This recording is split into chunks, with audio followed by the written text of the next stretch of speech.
Perkenalkan, namaku Mas Al.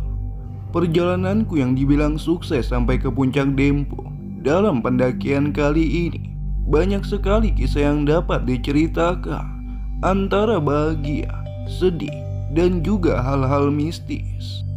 Aku akan menceritakan di mana titik lemahnya diri. Hanya tinggal nafas dan mengharap tangan Tuhan yang sanggup memberikan pertolongan. Diri ini pun sempat berpasrah. Andai ajal ini datang, hanya lafaz syahadat yang ingin menjadi ucapan akhir dalam perjalanan ini. Pagi yang berselimut kabut dalam pelataran yang dihimpit dua puncak, antara puncak Top Dempo dan puncak Merapi. Kami hanya menunggu angin dapat menyingkap halimun yang membentang bak selimut alam. Asap dingin bercampur embun tanpa bias sinar mentari membuat kami hanya meringkuk kedinginan di dalam tenda masing-masing. Sebelum pagi ini, malam tadi hujan badai sudah menghantam 3 tenda yang kami dirikan. Banyak kejadian ketika kami melewati malam saat berkemah di area pekuburan yang menjadi istana bagi lelembut dalam lembah angker ini. Sehabis mengepak barang dan perlengkapan siang itu, kami semua bersiap-siap untuk kembali turun ke bawah menyelesaikan perjalanan kali ini. Tetapi ada rasa yang tidak seharusnya kurasakan dalam waktu ini, yaitu mules, sakit perut, dan harus menunaikan hajat untuk buang air besar. Seusai foto terakhir kami bersembilan, aku menyuruh yang lainnya untuk berjalan terlebih dahulu. Di sini hanya menyisakan aku dengan Adi yang siap menunggu dan menunjukkan tempat di mana aku harus menyelesaikan semua itu. "Kemarin kamu buang air di mana, bro?" Aku bertanya karena memang tidak mengenal area ini. "Udah tembak saja di samping-samping pohon itu," jawabnya dengan santai dan rokok yang masih menyelip di sudut bibirnya. Tanpa berpikir panjang, aku pun langsung bergegas pergi mengisi botol air mineral untuk bersih-bersih dan mengeluarkan pisau untuk membuat WC darurat. Dan saat aku mencari, area di sana hanya hamparan batu dan banyak sekali batu kecil yang dibentuk petak-petak. Aku pun terus berjalan mencari dan melewati area ini. Astaga, bukannya ini kuburan? Aku pun mengurungkan niat ini, lalu kembali pada sahabatku yang masih berdiri menunggu sendirian. Aku hanya melihat teman-teman yang lain sudah mulai merayap menaiki tebing. "Di, bukannya di situ area makam ya?" tanyaku dengan tetap menahan rasa yang tidak nyaman. "Oh iya Bang Al, aku lupa ngasih tahu. Udahlah, tembak saja di mana aja," imbunya menyuruh. Situasi yang seperti ini yang selalu membuat tidak nyaman, karena tidak bisa sembarangan membuang ranjau sesuka hati, apalagi membuang kotoran di sungai yang pasti menjadi air kehidupan untuk pendaki lain, juga satwa yang hidup di sana. Akhirnya aku pun menemukan tempat yang menurutku layak. Ya, di bawah pohon, ku buat lubang itu, menutupnya setelah selesai. Tentu aku siram terlebih dahulu galian itu setelah selesai membersihkan diri. Langkah pun dimulai menyusul teman-teman yang lain yang sudah sampai di puncak top. Mereka masih menunggu dan mengobrol dengan rombongan pendaki lainnya. Dan setelah beristirahat sejenak, kami 9 orang bergegas turun, karena saat itu sudah melewati jam yang ditentukan. Pukul 15 sore, semangat kami masih menyatu dengan angan untuk segera beranjak menapaki jalur yang kemarin kami semua tanjaki. Melewati rimbunan pohon yang tumbuh mengelilingi tanah menjulang ini, kami terus menyusuri jalur yang sangat tidak mudah. Ekstrimnya jalur Gunung Dempo sangat cocok bagi pecinta alam yang memiliki fisik juga mental yang kuat. Bergelantungan antara akar-akar pohon menjadi pelannya langkah kami. Apalagi di sini ada 3 wanita dari tim yang ikut serta. dan tepat di area cadas dengan kemiringan tebing yang sangat luar biasa. Saluran air yang terbentuk secara alami menjadi tuntunan kami semua untuk terus turuni dinding gunung ini. Sebelum menapaki tebing cadas, pertanda sudah kudapatkah setibanya di makam atas tadi. Dengan adanya burung jalak hitam, sering aku dapati jika ada burung ini mengiringi langkah pendakian, sudah pasti gangguan astral akan bermunculan.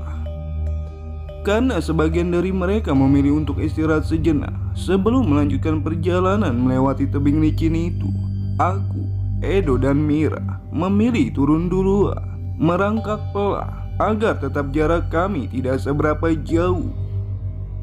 Dan kembali kami dapati pepohonan dengan akar sebagai titian kaki ini.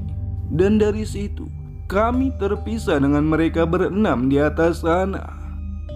Lebatnya hutan pun sudah meredupkan sore ini, ditambah gerimis yang mulai turun. Asar kami lewati begitu saja, terus menuruni gunung yang semakin singup dan angker terasa. Dalam sore hari masih kami jumpai 9 rombongan yang hendak nanjak. Tegur sapa dan memberikan semangat sempat kami lakukan, sampai akhirnya kembali kami melanjutkan perjalanan. Shelter 2 masih jauh ya? Tanyaku yang sudah merasa sesak. Bentar lagi bang, di bawah sana, jawab Edo yang berada di depanku. Sekitar 30 menit kami bertiga pun tiba di shelter 2, tepat pukul 17 petang. Di sini kami tidak seberapa lama duduk, hanya meneguk sisa air terakhir yang kubawa. Semua logistik, air minum ada di belakang, dibawa oleh teman yang lain. Ya, kami salah tanpa memperhitungkan itu. Sementara bagaimanapun air juga makanan sangat penting untuk memulihkan tenaga yang terus terkuras. Berapa lama sampai shelter 1 kira-kira doh? Tanyaku meyakinkan lagi, karena kini sudah memasuki waktu suruh. 30-40 menit bang, jawabnya.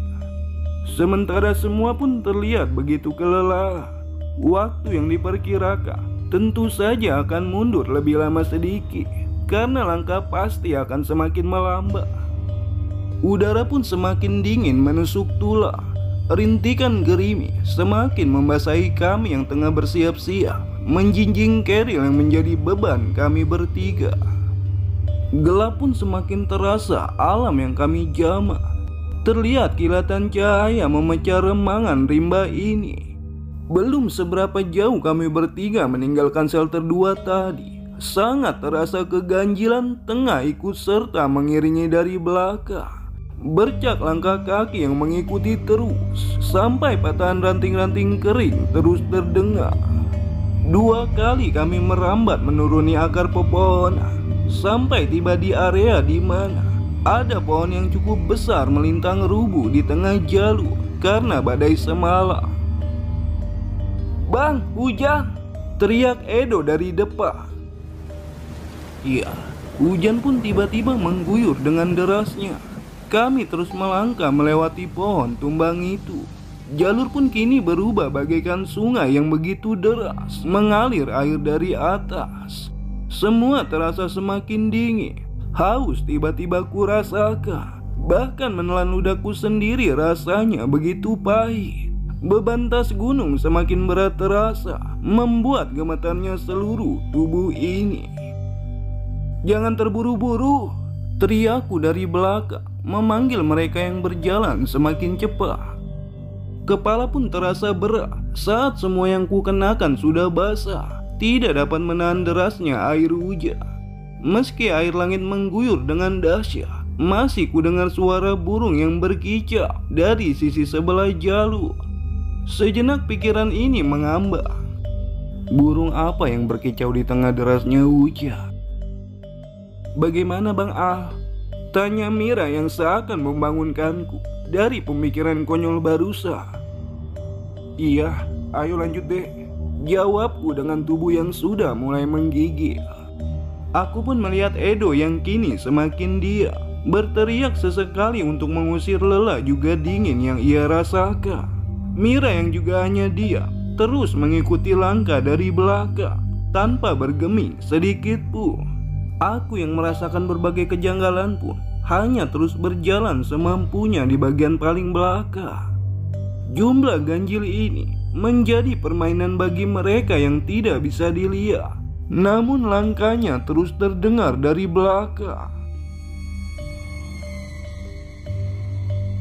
Kami pun lebih sering berhenti karena jalur semakin licin. Alam juga sudah gelap. Plang papan bertuliskan Asmaul Husna menjadi pedoman kami, karena di belakang papan itu terdapat titik nomor koordinat yang bisa sebagai tanda berapa lama lagi kami akan tiba di shelter selanjutnya. Sebentar bang, duduk dulu, ajak Edo yang berteduh di salah satu pohon. Sangat terlihat nyaman beristirahat di situ. Aku pun melihat mereka berdua duduk menyandar dengan memejamkan mata. Pasalnya, sudah 1 jam lebih kami berjalan, namun belum juga sampai ke tempat tujuan. Tidak jauh lagi bang, 4-5 plang lagi, jawab Mira. Ya udah yuk jalan lagi. Kami pun meraba dalam gelap karena belum sempat mengeluarkan penerangan. Terlalu sayang baterai jika dikeluarkan terlalu cepat. Aku juga mengingat hanya memiliki 1 baterai cadangan saja. Terus kami berjalan semakin turun. Deras air yang mengalir semakin deras. Terjerambah, terpeleset, jatuh, sudah tidak terhitung lagi. Hanya saja aku sekali merasakan seperti ada yang mendorongku dari belakang dan memegang kedua kakiku ini sampai aku terlempar dari atas. Hati-hati bang. Ya Allah bang. Mereka pun berteriak bersamaan, terkejut melihatku terjatuh. Nggak apa-apa, lanjut. Iya, aku hanya tidak mau membuat mereka semakin gusar dengan kondisi seperti ini. Kami telah mencapai titik dasar pertahanan diri. Perut yang kosong, cuaca begitu tidak bersahabat, benturan magis hawa astral membuat kami semua dalam keadaan begitu lemah. Sementara kelebatan burung masih terdengar terbang di antara ranting, sesekali bersuara menunjukkan jalan dan menyerukan untuk terus berjalan. Beberapa kali menuruni tebing, kembali aku terhenti karena mendengar banyak sekali sautan suara memanggil. Ya, telinga ini seperti diteriaki banyak sekali orang. Semakin aku abaikan, suara-suara itu semakin ramai terdengar. Bang, kita hanya diputar-putar. Dan karena sudah tidak melihat plang penanda koordinat lagi sedari tadi, aku putuskan untuk mengeluarkan penerangan. Saat ini, kami hanya memakai 1 pencahayaan saja untuk penerangan langkah kami bertiga. Terus kami bergerak seakan tidak mendapati ujung atau menjumpai tujuan. Itu shelter 1, celetuk Mira. Mendengar hal itu, kami pun semakin mempercepat langkah. Hanya saja, semakin kami memaksakan diri, shelter itu tak kunjung kami dapati. Apa yang dilihat Mira ternyata hanya ilusi semata. Tak ada tempat itu. Semua masih tetap hutan dengan curamnya jalur dan derasnya air yang mengalir. Kami bertiga pun berhenti sejenak, mengatur ulang nafas, merasakan badan yang sudah remuk redam dalam lelah. Gimana ini bang? Gerak saja kita ya, pelan-pelan. Hampir 2 jam sudah kami tempuh jarak dari shelter 2 ke shelter 1 dengan diputar-putar saja. Diikuti juga diawasi oleh jin penunggu jalur angker ini. Sampai pada akhirnya kami pun benar-benar tiba di shelter 1 dengan keadaan yang sudah tidak bertenaga lagi. Duduk semakin dingin terasa, semua pun basah. Jemari tangan juga kaki membeku, sampai terlihat wajah kedua temanku sudah pucat pasi. Dengan botol, Edo pun mengambil air hujan yang turun dari atap shelter, yang lumayan untuk menghilangkan dahaga kami bertiga. Namun, di sini bukan membuat keadaan semakin baik. Justru di area inilah aku semakin lemah. Linu semua tulang terasa. Pandanganku pun semakin membayang.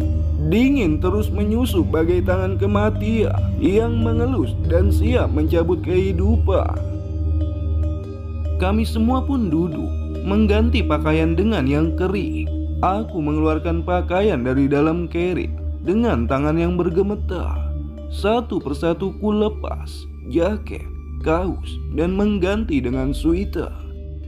Dan saat aku melepas celana basahku, tiba-tiba sudah berhadapan aku dengan sosok yang begitu mengerikan. Dengan kepala yang terbelah, keluar lidah ke atas begitu panjang. Kedua biji matanya pun menggantung. Menyaksikan itu, tiba-tiba aku pun terjatuh, bagai tanpa ada tenaga lagi dalam diri ini. "Bang, kenapa?" teriak Edo. "Nggak apa-apa doh." "Iya, nggak apa-apa." Kemudian muncul lagi sosok yang lainnya. Bayangan-bayangan hitam terus mengelilingi kami bertiga. Aku pun menguatkan diri untuk duduk membelakangi sosok tadi, tertunduk dan membaca doa di dalam hati. Sesekali aku pun melihat Mira yang juga diam membaca doa.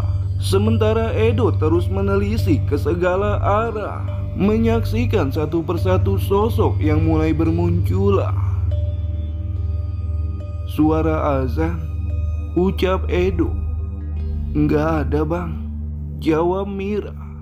Ya, justru yang ku dengar malah tertawa cekikikannya kuntilanak, geraman suara harimau, juga tertawa beratnya genderuwo. Semua itu pun membuat aku semakin tak sanggup bergerak lagi. Aku hanya duduk dan menggigil. Aku pun sempat merasakan hawa yang panas dalam punggung ini. Beberapa astral ingin mencoba merasuki ragaku ini, tetapi aku menolaknya dengan melantunkan doa di dalam hati. Semua pun dalam titik nafas lemah. Asap yang keluar ketika bernafas mengepul menjadi pertanda badan sudah tanpa daya. Asupan energi sama sekali tak ada. Andai melanjutkan turun kembali menerobos rimba, yang ada akan mati konyol dengan keadaan seperti ini.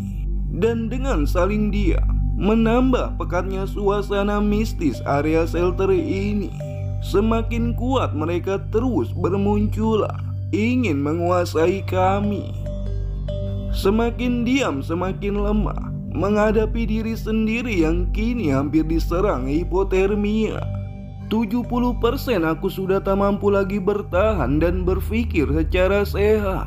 Hanya saja hati terus bersahadat memasrahkan diri. Mereka berdua pun dengan kondisi yang sama, tanpa bisa bergerak, hanya mata yang saling melihat satu dengan yang lainnya, menunggu rombongan di belakang datang dan memberikan kami sesuatu yang bisa untuk menghangatkan diri, makanan atau minuman panas, untuk kembali dapati kekuatan yang sudah tak ada lagi.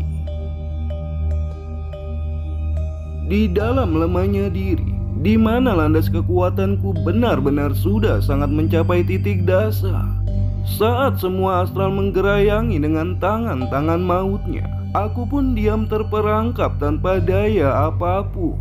Hanya doa yang bisa kupanjatkan dalam hati ini. Alam yang mengirimkan angin kematian, dan raga ini hanya menerimanya tanpa kesanggupan. Kami bertiga pun dalam kondisi yang sama, masing-masing diserang oleh gangguan yang berbeda. Telinga yang disumbat oleh suara aneh yang silih bergantian. Menggigilnya badan karena hipotermia mulai menjamah. Bermunculannya berbagai sosok sedari yang menjijikkan, sampai yang berwujud siluman. Mereka semua seakan mengepung tanpa memberi celah, dengan jumlah yang tidak lagi mampu dihitung dengan jari. Setelah aku mengganti semua pakaian basah, berlahan aku melepaskan sepatu yang sudah dipenuhi air. Jemari mati rasa karena membeku kedinginan. Sangat susah payah melepaskan kaus kaki ini. Terus aku memaksakan diri mengerahkan sisa kemampuan untuk segera mengganti satu-satunya barang basah yang menempel di kaki ini. Begitu kuat getaran tubuh ini yang menggigil. Yang kulakukan hanyalah berteriak sesekali agar kembali dapatkan energi dari emosi yang kuluapkan. Edo pun tetap menggigil dengan mata yang terus menelisik ke segala arah. Sementara Mira hanya duduk tertunduk dengan tubuh yang kedinginan. Ya, kami begitu lemah berteduh di bawah atap shelter satu ini. Kalau terus begini, kita nggak akan sanggup bertahan lagi. Tanpa logistik dan makanan sedikit pun. Edo pun mulai membuka suara yang sedari tadi hanya dia. Dengan tatap mata menelisik ke seluruh sisi alam gelap ini. Sabar Do, semoga mereka cepat datang. Kita pasti bisa. Semua pun melihat Nana, bagai ajal begitu dekat. Hingga akal ini berhenti berpikir positif. Takut jika pertolongan tidak akan pernah datang. Tetap terjaga, tetap berdoa, suruhku pada mereka.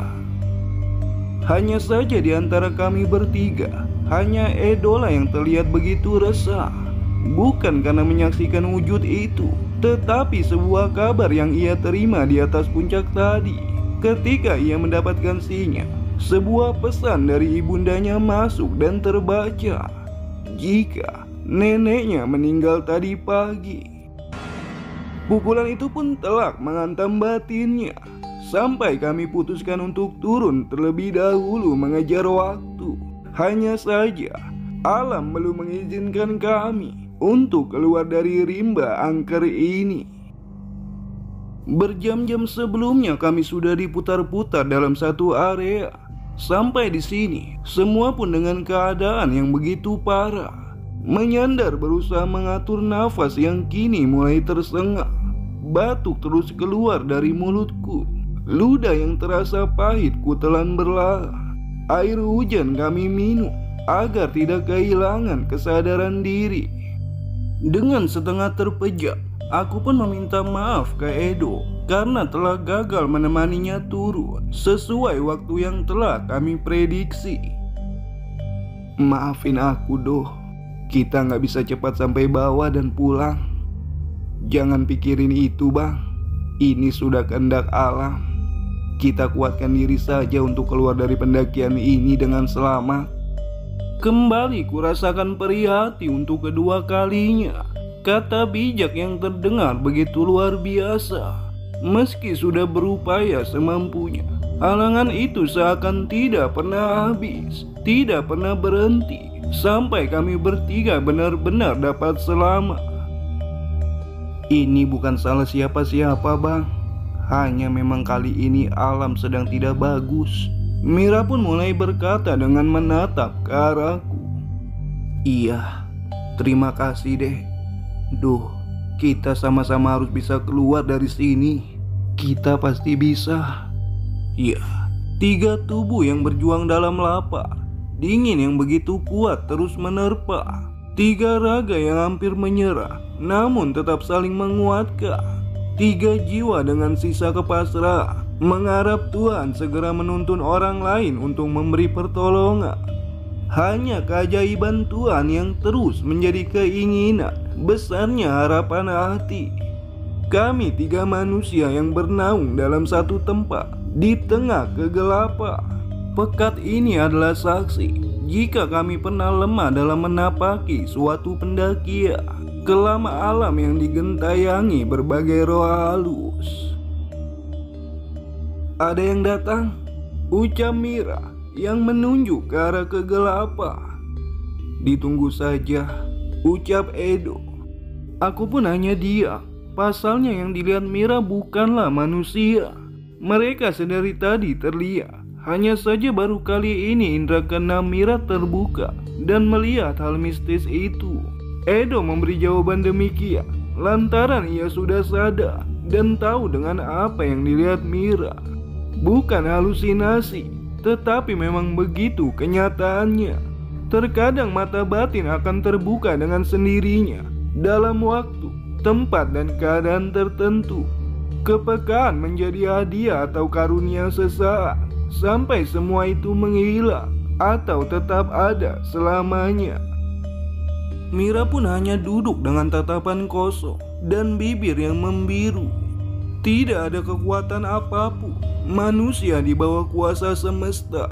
Kita begitu kecil dan rapuh.